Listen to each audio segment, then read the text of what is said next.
मायावी जाल, शिव गणों का हास और देवर्षि नारद का विश्वास। पिछले सत्र में हमने दर्शन किया कि कैसे देवर्षि नारद जी ने अपने कथित सुंदर रूप के मद में चूर होकर स्वयंवर सभा में प्रवेश कर चुके हैं। भगवान ने उनके कल्याण के लिए उन्हें एक ऐसा रूप दिया है जिसे सामान्य लोग तो नहीं समझ पा रहे हैं, लेकिन वहाँ ब्राह्मण वेश में बैठे शिव जी के दो गण सारा भेद जानते हैं। आज के प्रसंग में हम दर्शन करेंगे कि कैसे वह दोनों शिवगण नारद जी के ठीक बगल में आकर बैठ जाते हैं और उनका मजाक उड़ाना शुरू करते हैं। पर मोह की पट्टी ऐसी बंधी है कि देवर्षि नारद जी को ताने भी अपनी प्रशंसा लग रहे हैं। आइए दर्शन करते हैं शिव गणों का व्यंग और हरि शब्द का खेल।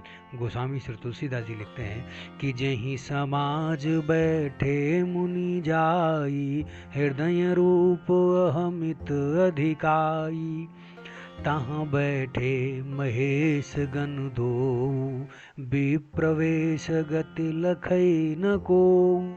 यानी नारद जी अपने हृदय में रूप का बड़ा अभिमान लेकर जिस पंक्ति में जाकर बैठे थे, ये शिव जी के दोनों गण भी वहां बैठ गए।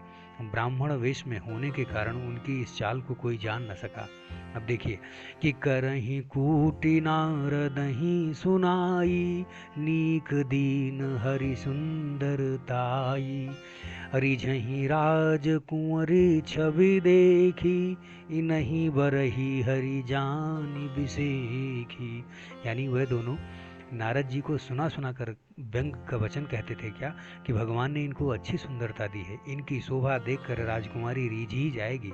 और हरि जानकर, यानी वानर समझकर, हरि जानकर इन्हीं को खास तौर पर वरेगी। हरि यानी वानर यहाँ। और भ्रमित बुद्धि और अटपटी वाणी देखिए कि मुनि मुनि ही मोह मन हाथ पराए, हंसहि शंभुगन ते सचु पाए। यद्यपि सुनहि मुनि अटपटी बानी, समुझि न परई बुद्धि भ्रम सानी। यानी नारद को मोह हो रहा था क्योंकि उनका मन दूसरे एक माया के वश में था। शिव के गण बहुत प्रसन्न होकर हंस रहे थे। यद्यपि मुनि उनकी अटपटी बातें सुन रहे थे, पर बुद्धि भ्रम में सनी होने के कारण वे बात समझ नहीं पा रहे थे।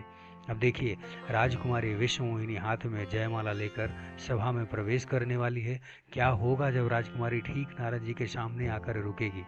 क्या वह उनका वर्ण करेगी, देवर्षि नारद का वर्ण करेंगी, या सब सच सबके सामने आएगा? अगले सत्र में दर्शन करेंगे विश्व मोहिनी का प्रवेश और नारद जी की उपेक्षा। याद रखें, जब बुद्धि पर अहंकार का पर्दा होता है तब यद्यपि सुनहि मुनि अटपटी बानी, समुझि न परई बुद्धि भ्रम सानी।